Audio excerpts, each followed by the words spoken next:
Hi, this is Peter Teuscher. I'm here with Toby Dempker. Thanks for joining us for another podcast where we talk about personal development, business and professional development, and a little bit of philosophy. We pretty much pick a topic and see where the conversation takes us, and that's exactly what we're going to do today. How are you doing, Toby? Yeah, we're doing good.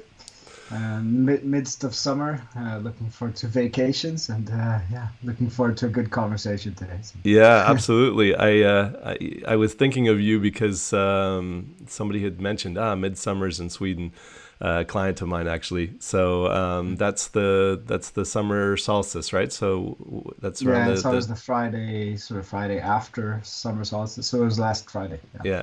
Okay, fantastic. So the Sweden must have been in full celebration. It was, yeah, it was, it was the first really hot day of the summer as well. So yeah, Okay. it was a good day. Yeah. Okay. Well, we got the National Independence Day coming up in Canada. I guess I'll be celebrating from afar here in Germany. Oh, Canada, Yeah, yeah. oh Canada. It's the 1st of July. So anyway, yeah, let's jump into it. I think you've got a interesting topic for us today. Could be a little philosophical. I Definitely, guess, yeah. definitely. Well, Most people would consider it less business oriented, professional oriented, but important yeah, for and maybe everybody. maybe that's why it's interesting, right? So Yeah. yeah, it's my time to choose a topic. So I chose the topic of spirituality today, and the reason I thought about it, because I think it's interesting when we talk about our personal development when we're working with as coaches to you think about the connection that you have around you with the world, with other people, with the universe, etc., etc. And I find more and more in research or models or thinking about effective leadership that spirituality has a very very clear role there. Hmm. Now, obviously, if you look at sort of evidence-based or research-based models, it's very difficult to define what spirituality is, how it affects you, etc. So it's for me, it's always been a little bit of a struggle. How much should you pay attention to this? Because you can intuitively you can feel that this is important, right? And it seems like it's important for a lot of people, but from a more academic point of view, it's very difficult to prove any of this. So in that case, how much should you spend attention to it? And I remember also when I was younger, I was very sort of um, uh, a little bit reserved and cautious when it comes to anything sort of new age Hmm. stuff spiritual. But I found in recent years it's taking another spin. And also, I read articles about the importance of spirituality when it comes to effective leadership and understand the connections not only with the markets or with the whatever topics we have just on the desk in front of us, but connecting with people with things around us that we don't understand in this complexity of things that we very often talk about. So I think spirituality really comes into play. Yeah, I think. And just one more Hmm. thing that sort of to segue us into the topic from a historical point of view. I mean, especially if you look at Sweden, I think Sweden is one of the most what do you call it, secular Secular. countries, Yeah. secular Hmm. countries in the world. Um, and traditionally, I mean, religion and institutionalized spirituality has had a very, very strong position in Sweden and other countries, but that's quietly sort of eroding away. But the need for spirituality really seems to be there. So you see in yoga movements or in mindfulness exercises, etc., that there seems to be a very strong need for it. Yeah, So yeah, exactly. I think it's how you define it is very interesting, or it's really important because there is an element that's very important to everyone, and I learned that on my own personal development journey. But I think first of all, in terms of a definition, I think a lot of people will when they hear the word spirituality, they'll think about something very esoteric, and whatever drum circles or and there's no right or wrong of it. I mean, people have their different degrees of it, but I think where it really, when I listened to the German definition of spiritual, right? Of the spirit. There's a German word. It's the geistig. It's like when people are when they talk about people being depressed or having some kind of mental health issue, that way they refer to the spiritual, the geistig. It's a geistig Krankheit, so it's a spiritual sickness, an illness of the spirit. And I think when you look at it in terms of if you look at it from the emotional level, rather than just thinking this something very esoteric, I think that's a really helpful place to start looking, because obviously when we do company business related workshops and seminars, leadership and so on, it's really difficult to integrate into any of this stuff in there because it's such a very personal topic, right? So, but I think when you start from that level of looking at it at a very feeling, emotional level, that makes a lot of sense. And I think if I can throw a little philosophy in there, Nietzsche, when he talked about he's got his famous quote, "God is dead," and he saw that as a very negative. So in essence saying, we've killed our spirituality, but we've not replaced it with anything meaningful, right? And so when you look at what has replaced modern religion, a lot of there are, in some places in the world, obviously religion is still a very important cultural aspect, but for a lot of Western countries, we have become very secular, but what's replaced some sort of way to deal with the emotional side, the philosophical, the questions we have about our own mortality or whatever.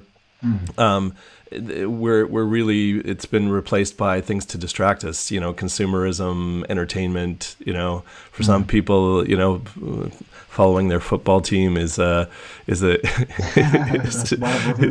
their religion. And so I think that's an interesting place to start from, like the definition. How do we define it? How do people define spirituality for themselves? It's not necessarily synonymous with religion, because I don't consider myself a religious person, although I've spent a lot more time, exploring those things. I used to be, actually, as a young man. I read about sort of a lot of Christian religion and so on from a very negative standpoint, because I was looking for the arguments against. And all the reasons why it was wrong, and which was a terribly negative place to come from. But until I sort of hit my end of my 20s, early 30s, when I was going through my own kind of struggles and trying to figure myself out, and that's when I had my first meditation teacher. And he gave me a whole different perspective on life and the universe. And then I started reading, what would, I guess, be New Age books, but I saw another perspective. And I think it's, for everybody, it's about connecting with sort of that, making that deeper interconnection, right? So obviously we have the rational side of our brains, but we don't have ways to deal with or understand the emotional side of us, which is, the unconscious level is much bigger than our rational side. Actually, there's a really good picture that, we've all worked with the iceberg model and stuff, but Jonathan Haidt, in his book, The Happiness Hypothesis, he talks about the rider and the elephant, and how the rider being the rational mind, and then the elephant being the emotional sort of the bigger part of us. So I think that's a good relation to the how small the rational side of things is compared to the emotional. And so if we look at spirituality as being ways of looking and approaching that emotional side of us, I think maybe that's a really helpful way to look at it. Yeah. Yeah, actually, to make that picture bigger, I think I don't remember exactly, but I think what's his name, Kahneman. He's making the comparison of the rational brain uh, and the irrational part, system one and system two, and the difference is like if you picture the rational brain as a very very small boat, and then you just zoom out, and you see like the whole Pacific Ocean. That's the difference. I mean, in terms of data that the minds can process in the same amount of time. So it tells you a little bit about how much more powerful I'd forgotten about that comparison. That's a very very vast. yeah. And then if you look at Carl Jung and when he talks about collective consciousness. So I guess when you look at you're the boat and then there's the ocean, because that's the kind of the metaphor that my meditation teacher, he did it more in religious terms, because he said, imagine that, the universe is this ocean, and each of us is a drop in the ocean, and then he referred to the ocean as God or whatever. But, the vastness of it, and, where does our individual consciousness end, and how does it interact with other people, right? And I think, if you believe that consciousness is just this emergent property of the physical brain, and it kind of stops there, that's fine. That's the philosophy you work with. But if you feel like that, we're all kind of interconnected on a deeper level, that's another way of looking at it. And so I think your spirituality is connected with all these kind of topics like consciousness and the nature of consciousness and the nature of the universe and so on. So Yeah. that's the approach I take, because now there's this movement also, a lot of scientists that are considering panpsychism, or that consciousness is this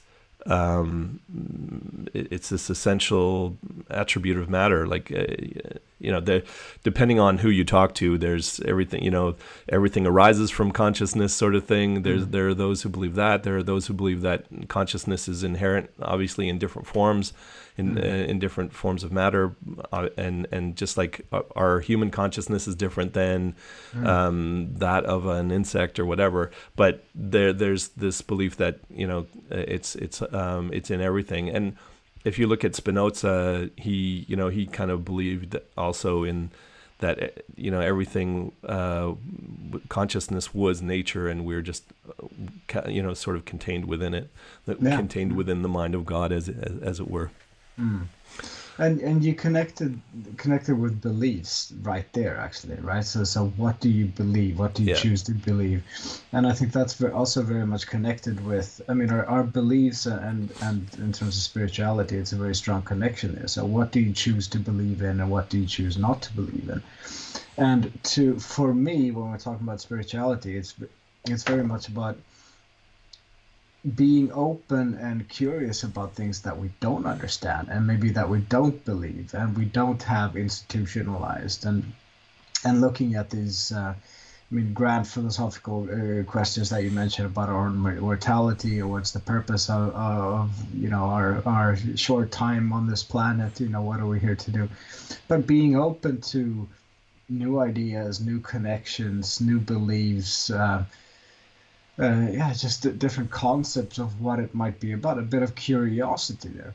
And I believe there is a model about that I don't know exactly where it comes from, but it talks about the four different Qs of IQ, EQ, PQ, and SQ. So our IQ is obviously our intelligence, and then our emotional quotient. Yeah. And then our physical stature, so our physical intelligence. So physically, how do we deal with that?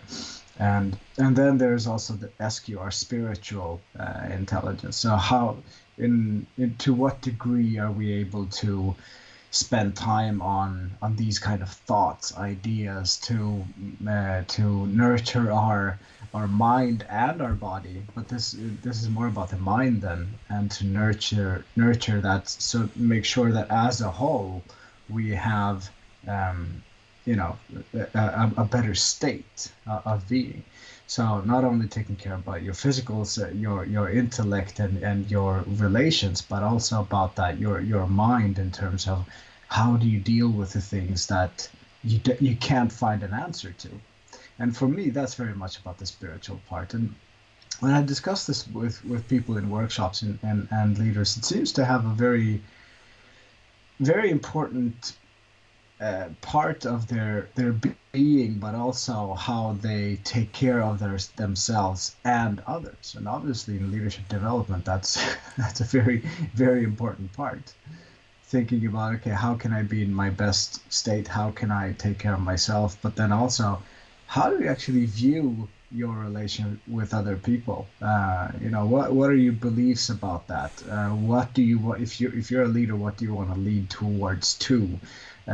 What is beyond the next KPIs? We're talking more about purposes in businesses, and that's becoming a more and more strong trend, that we're trying to achieve something grander or larger than what we can put on a paper. So I think it's becoming more of a important topic in strategic work, in leadership development. So yeah, for businesses as a whole to think about these kind of things. Yeah, and I think I'm glad you pointed towards the whole idea of beliefs. And I've talked about this before. I think there are a lot of things that you won't be able to find answers to that aren't necessarily supported by facts. And so the question is then, what are you going to believe about that? How are you going to fill in the blanks for yourself? And I encourage people to not follow my philosophy or my beliefs, but find the thing that resonates with them and has utility for them. So how useful is my belief? Does it support me? Does it make me happy? Does it lead to my success? Does it harm anyone else? I think when you cover those bases, then you're on the right track. And so it's interesting. I've been reading a book by Donald Hoffman, who's let me think. So he works with mathematicians and physicists, but I think his discipline is psychology. And he basically, the book is called Case Against Reality. And so, he talks about it in evolutionary terms, that we've evolved not to see reality. We've evolved for fitness. So we've evolved for our highest level of survival. So it's not important for us to get all the details and see what's real. It's important for us to see what's important to us, and that drives our evolution. So that's his approach to it. And I think he has kind of a panpsychist sort of element to his philosophy as well. So the reason I bring that up is, if you can't be 100% sure of anything, right, in terms of your ability to see and experience the world, then how are you filling in the blanks? And you do it with your beliefs, right? And so this is a big part of the work I do with individuals, is developing a healthy and supportive philosophy. It's part of the coaching work that I do, and when you can create that, I think not having a spiritual element leaves something missing for people. And so that's why I think this, we make a lot of assumptions. I know when I was younger, I had a real aversion to organized religion, and I thought that's what spirituality was. I thought these rules, these these structures, these hierarchies, and I'm not criticizing those either. I think there's people who find a lot of comfort and positive support in those kind of organizations. But I had a very negative view of it. I only picked and chose the negative things from those things, and so it's about identifying the things that resonate with you, that are important to you. I've done a lot of travel, and I've seen the way different people pursue their spirituality, whether it's Tibet, and the Tibetan prayer wheels, and they have their mantras that they're always talking or repeating. And that has a lot of really positive mental health aspects, having some kind of a positive mantra. You have it in transcendental meditation as well. And, when you look at some of these Eastern religions and philosophies, there's a real peace to the way that a lot of people go through life there. They're very accepting of their karma, their fate, this is something that Nietzsche talks about as well, amor fati, the love of your fate, really embracing these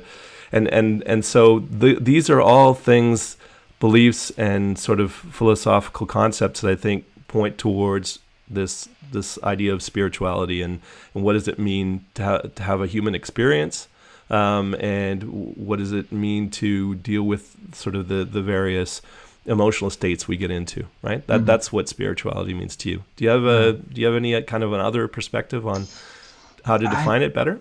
No, I can't say it. I was also thinking about it. So how do you define, or how should you define it? And I honestly think that one of the important things here is not to define it, not to limit it to anything, because that's exactly what, not exactly, but we were talking about the institutionalized spirituality. I would call that religion. That you take a concept and you build a hierarchy or a structure around it that cannot change, or you can have different variations of it. But for me, spirituality is it goes much more beyond that, and for what it means to me, or for you, it might be slightly different. But exactly. It's about the space for ideas and idea searching, and just thinking about these grander parts of looking inwards or outwards or whatever. But it's more. The reason why I think it's important, it's partly because I think it's important for individuals to think about themselves and others, right? So how do we interconnect to each other, and maybe especially now when we're entering a world that is where there are less definitions of these things. And there are more and more sort of distractions to make us not focus on things that actually are important. As you mentioned a little bit in the beginning, that we have all these distractors that are taking a lot of energy, and we're consuming our time and energy on things that don't matter, right? Yeah. So as an opposite of that, as another pole from that, to spend time on things that we don't understand, but that probably are a lot more important than looking at our TikTok feed. Yeah, absolutely. And I think that's an interesting point. Finding the time for it. A lot of people who will pursue, these things like mindfulness and meditation, they're doing it with a desire to improve their own performance, right? And so you'll find a lot of businesses using that as the reason to integrate it into the routines or whatever. And the thing is that it's actually having a goal. Meditation is not about having a goal, and neither is mindfulness. It's about being in the moment. And I think you're right about the whole not defining it too much. I think I try and follow the same. Eckhart Tolle talks about words are just he calls them pointers. He calls them like they're just signposts towards some kind of a truth that you're looking for, but you can't point it. Just like in the Tao Te Ching talks about the Tao that can be named is not the Tao. These are all things that how do you describe your emotional state? You can try and put it in words, or how do you describe the connection you feel, the interconnectedness you feel with others? How do you put those into words? And words are very limiting.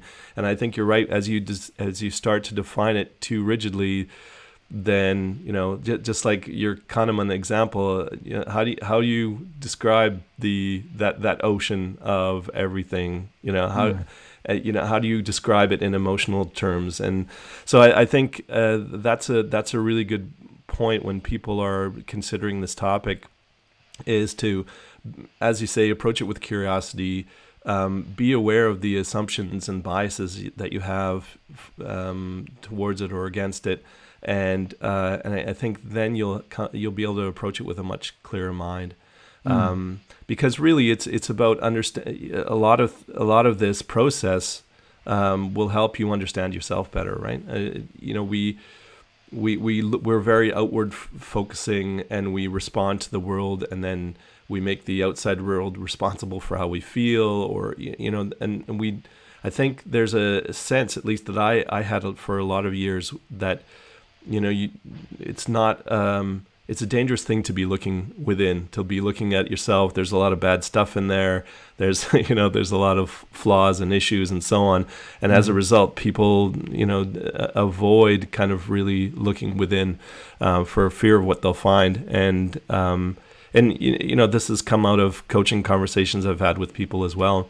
And so I think when we have when we can, if we want to call it spirituality, or we want to call it something else, I think that process of discovery and, as you say, curiosity, I think is a really helpful approach. And the more we spend time on it, and not just the external achieving, and not just the gratification of desires and the distraction from the things we feel that we don't like, if we, then you start to delve into this area of spirituality, I think. At least that's been my journey, and especially because we see through.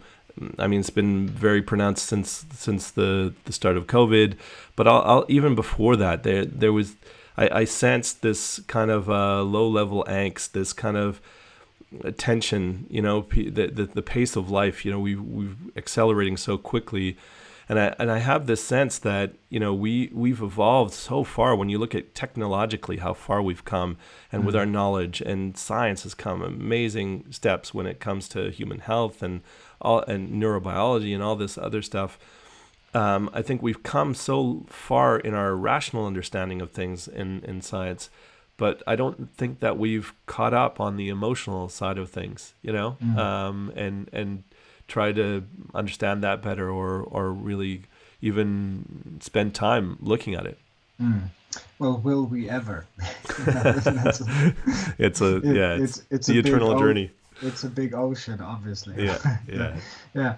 And when we're talking about this, I also sort of come to the conclusion how important it is in our field as coaches to be open to this, because when we're talking about if we're talking about change or development or whatever, it's so important to look at new perspectives and sort of look beyond the beliefs or perhaps the goals that we set up for ourselves. So to be able to, one thing that I think is very interesting as a coach is to look for other perspectives and look for a question that might be opening up the conversation or the agenda into a direction that you never even imagined. And to be able to do that, to sort of challenge our beliefs and from a spiritual point of view, just be open to what other possibilities might there be here, right? Rather than just, a little bit of what I had talked before, just staring blindly at the goal and looking why this is important, to put that in another context. And I think to be able to do that, I think spirituality is crucial for us to allow us, to give us that kind of space to discover things from more perspectives, to take us out and look from that helicopter view of what is the issue at stake here, and also maybe looking inwards. Something that is this idea that I think is fascinating is, and I think maybe I mentioned this before, but that when you look outwards, there are great videos of this on YouTube. For instance, you see the Earth, and then you see the sun, and then you see the next big star. It just goes on and on and on. And there's another galaxy and black holes, and we can never understand how big things are, and that there's always something bigger out there. And that's one perspective. But then when looking inwards, it's the same thing going inwards. There's always something smaller, and that's so incomprehensible to understand that in an atom, there's a proton, and in there there's something else, and then you can just smaller and smaller. But there has to be something that is smaller. Hmm. And Until it breaks down to energy, right? And even within yeah, but then energy, right? within Yeah, energy, exactly. and it's so mind blowing. So giving that kind of perspective on things, and the little surroundings that we're orienting ourselves in, it gives us some perspectives. So just why I'm bringing this up is just being open to these kind of possibilities and ideas, and it really gives more perspectives. It gives us more space to orient in, and can take us into ways where we never even imagined, Hmm. because we put these limits on ourselves, right? So Absolutely. But I think that when you talk about the vastness of, the universe, whether it's how big the universe is or the inner universe, how microscopically or infinitesimally small things can get, some people feel overwhelmed by that. of Um, course, yeah, don't you? um, no, I'm fascinated by it. I wouldn't say overwhelmed is the right word. I think if I was catapulted out into space, I would feel overwhelmed by the Uh, experience. I don't know that the idea of it, contemplating it, doesn't overwhelm me, but some people it does, and I think this is the benefit of having. Look, I've spent a long time uh, putting together my own philosophy of life that supports me, that guides me through life, and I think having that sort of structure, one that I've defined for myself, really helps me in that. But I think this is when the overwhelming aspect, I think, is what keeps people away from it. Like that, that it just kind of blows their mind. It just when they have to think about things in terms that are so foreign to them, they just rather go back to having a beer or watching their mm, watching their series on Netflix. And again, and there's no judgment of that. I think entertainment is a great creative outlet. But I think what we've done is we've used that to replace any kind of contemplation on sort of the inner journey, and I think that's why I'm glad you brought this topic up. I don't know if I would have had the courage to suggest it as a podcast topic, because I'm always wanting to bring the most value to people, and I think when they see a title that involves spirituality, mm. they shy away. So anyway, I think it's an important one for people to talk about and to think about and contemplate. So. Mm. Well, to challenge that, are there what kind of assumptions do you have? I mean, maybe we're turning this into a coaching conversation No, now, it's but what it's what good. kind of Maybe you can help me. what kind of assumptions are behind that you think that people will shy away from these kind of topics? Well, I think for my own the coaching conversations I have with people, it's not like I bring up my own spirituality in coaching conversations, Mm, but when I'm kind of feeling my way around the topics, and there's a wall that goes up with people sometimes. At least that's been my mm, experience. And also when I think about the way I used to be towards, if someone raises it, it's like you put up a barrier. Or when I was first sort of experiencing different spiritual ideas, and then I started talking to people, and then people give you weird looks. So I'd say it's a combination of different experiences that I've had mm, on the topic. So I think it's very personal. mm. So that's why I don't really raise it with people unless there's an openness to have those kind of discussions, right? Okay. Yeah, I understand. I can recognize that as well. That if you mention a word like spirituality, perhaps, and I can recognize that in myself as well. Like in the past, I might be a bit cautious and defensive about that. However, I mean, I think that a lot of the things that we're talking about, that is in the content of spirituality is no different than other topics that we're talking about. Hmm. Yeah. Right. So it's also and that's maybe why we don't want to define it in that way. Like certain words might trigger certain ideas about new age stuff or whatever that we don't want to identify ourselves as, or with some people, right? Hmm. Or someone could Um, be religious and they feel like that, you're challenging their belief system, and that's not what I'm interested in doing it at all anymore. yeah, yeah, So, but I think you're right in that it's a topic that we kind of skirt around. But at the end of the day, when you look at Maslow's hierarchy of needs, that sense of fulfillment that we all need, mm, this understanding our, when you look at you're talking about communication, Marshall B. Rosenberg, and he talks about your needs, understanding your needs in a conversation, your needs in communication and in a relationship. I think a lot of those topics can fall under the umbrella of spirituality, right? What are my needs? What are my desires? What are what makes me fulfilled? You mentioned purpose before, and I think that's, for me, where a lot of this points towards, right? When you under the umbrella of of spirituality. yeah, and also, I mean, I frequently go back to talking about Keegan and the stages of adult development, and it seems very clear there that there's only very few percentage of the population that are able to get to these higher stages of adult development, and a lot of that has to do with our fear of letting go of things and taking on new ideas. I mean, I always forget the terminology of the stages, but there's between, say, level 3 and 4, there's very often a fear of conflict there. That if we embrace too much of what's out there in terms of spirituality or new concepts or ideas or however we want to define it, we might have to let go of things that have been very dear to us in the past, and that can be tough. That can be a struggle, and it might lead to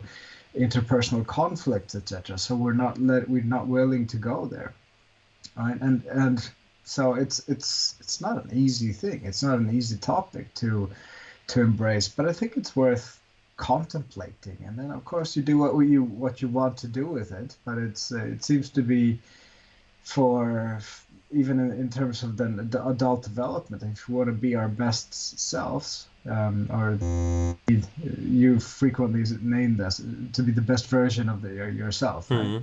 It's definitely an important aspect of it to sort of look into this and to the largest extent make yourself available or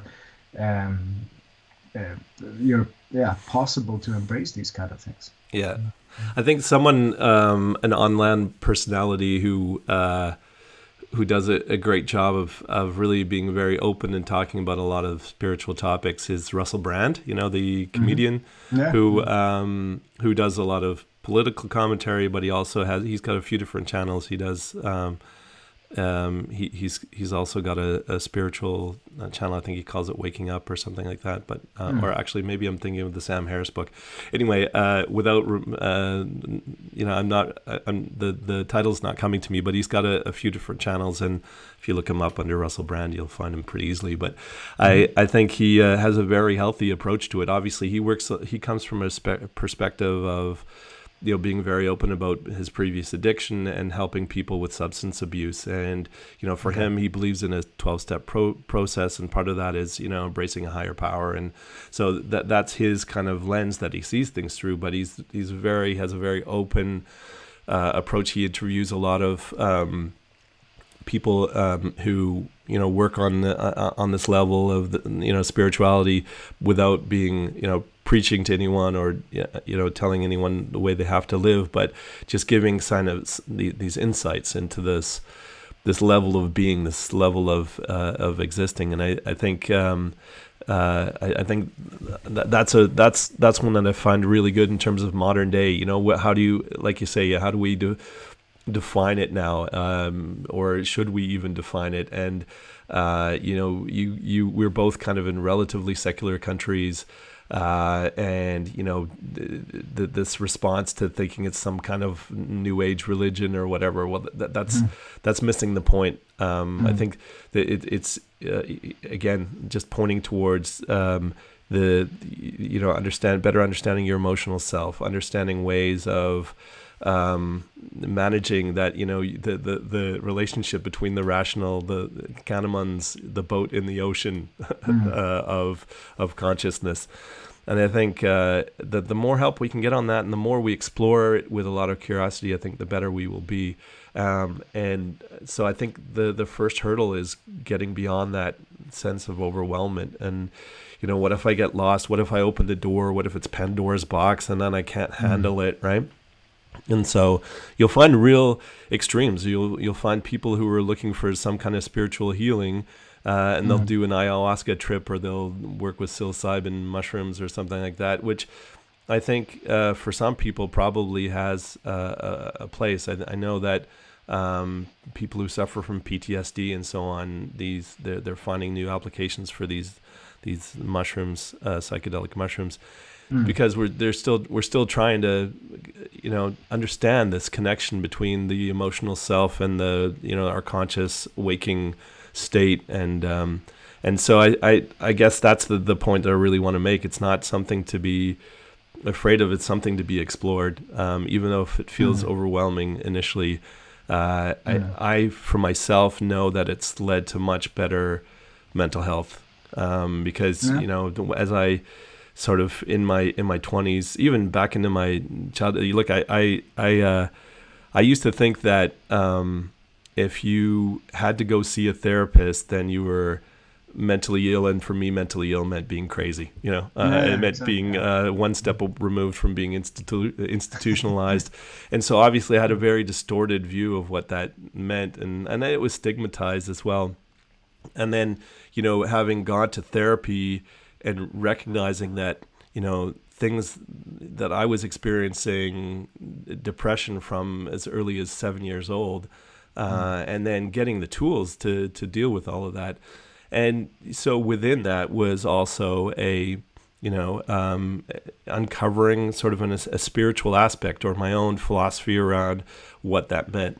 And at first I explored, at first I started reading Buddhism. I've read the Bhagavad Gita. I've obviously traveling through Asia really was an influence. Some of these, these Eastern philosophies, and I think, I back then there was a few people that were really popular. There's Dan Millman, the Way of the Peaceful Warrior.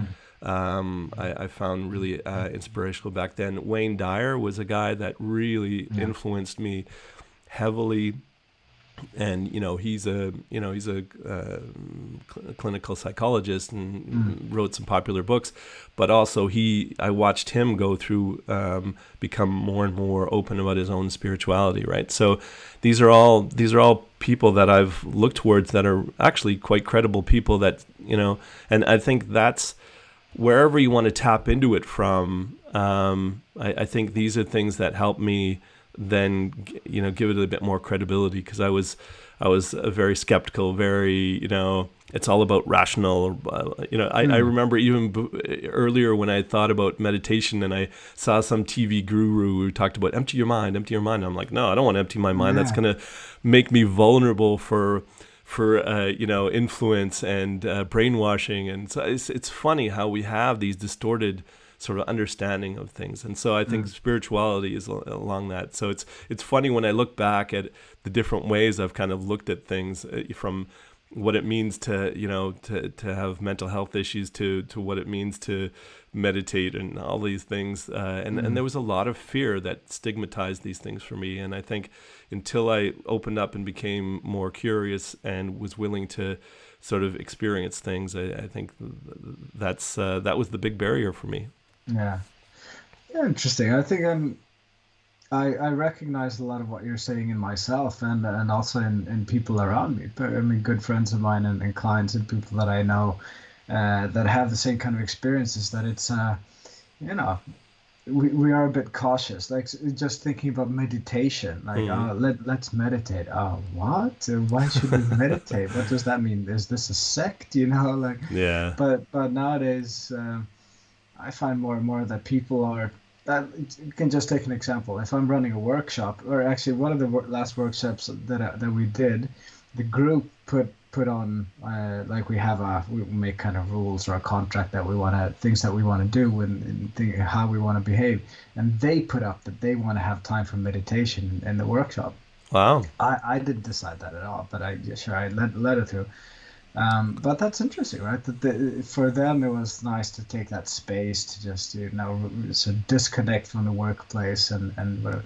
And it's not that we're sitting there and praying in any way. It's just utilizing meditation as a tool to wind down, to disconnect your mind and your body, and then reconnect. And it's so it doesn't mean that we're all sitting in a chapel praying together. That's not the definition of it. No, although for some people prayer can be very meditative. Like for them, for Sure. some people that's their equivalency to meditation. But I agree with you. I think I did a workshop 2 weeks ago, and we ended one of the days with I did a grounding exercise with them, and this is a leadership workshop for a big company, and I did a grounding exercise, and then I did a meditative visualization exercise, and it was amazing how people were totally willing to close their eyes, be vulnerable, get into the breathing, and participate. There was nobody that was rolling their eyes or anything. People were very open to it. So I think that's a real progression that I've definitely seen. That I don't think even 10 years ago, you would have had a group of people that would have been as receptive to it. So I think Exactly. Yeah. that's a very positive thing. I agree with you. I think so. But I have to say, I always give people the option to just sit out if they're not comfortable with Yeah. this, because that might be the case, and not something that we want to pressure people to be doing. No, I wouldn't force anyone from there, and I think the meditation is about a mental state, not about I find sometimes washing the dishes or walking in nature meditative, right? So I've done walking meditations can be really can have the same sort of result, and obviously you do that with your eyes open. So yeah, I think again, like we said, these are things that are pointing towards this very broad concept of spirituality, and so it's not about a certain set of rules and morals and ethics. That's all very different. I think you probably agree with me on that one. Yeah, for sure. Yeah, and also one thing that I maybe want to mention or discuss is, do you go towards spirituality to find answers, or do you go to spirituality more for more, as I mentioned before, more space or options? And I think that there's a lot of people that might be interested to explore some kind of spirituality with the expectation to find a specific answer.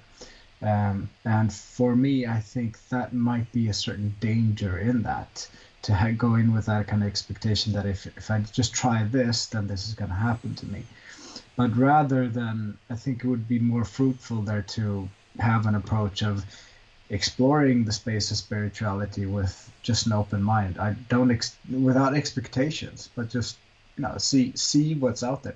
And that's what I think is interesting about this, the openness of things. And there might not be a recipe for success there that you can use, or a tool there that you can use. However, you might get new perspectives, new openings on things that can lead to perhaps a better situation for you, but not having any expectations when looking into the vast space of spirituality. Yeah, exactly. And I think that this is the thing. I would approach it in the same way that I approach, coaching. I believe that everybody, when I'm coaching someone, I believe that they have the answers within them, right? So, and it's my job to accompany them and help them uncover those answers. And I think if you look at it more as a journey rather than a destination, or if you come to it with a lot of questions, you're probably not going to find the answers. But if you approach it with openness and curiosity, I think then things will become a lot clearer to you, because by asking the question, it zooms in on one area, right, and you'll overlook something. And I think this is why the questions we ask sometimes when we're a beginner, they reflect how little we know about the subject, right? And so often as you ask these questions, you realize they're actually not the right questions in the first place, right? And so that's why I think your point's very valid, that it's not going into it with a whole bunch of questions. It's going into it with an openness and a curiosity, and I think then the questions you didn't even know you had, you'll be answering. That, at least that's been my experience. A new set of questions come up. And I just that illustrates the perhaps strong connection there is between coaching and spirituality. That is, as coaches, it's important to take this into consideration.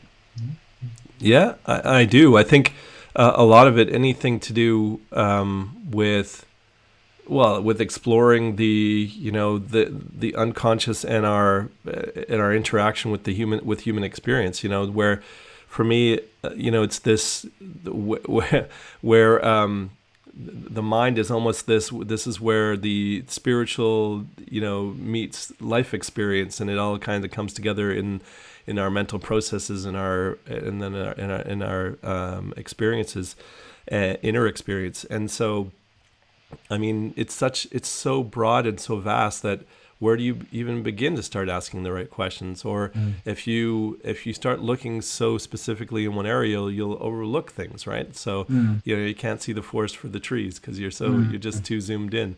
And I think that's the healthiest way to approach it, is without, and it's not easy to do, to let go of judgment, right? To let go of our preconceived judgments of things and our biases.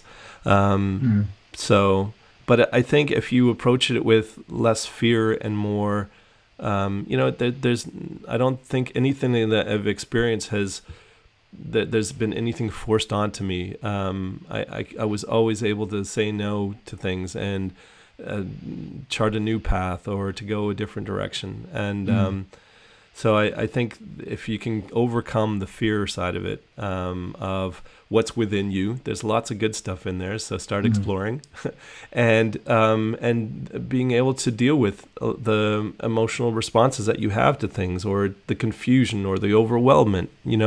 You can just be with that, and you'll be able to work through it.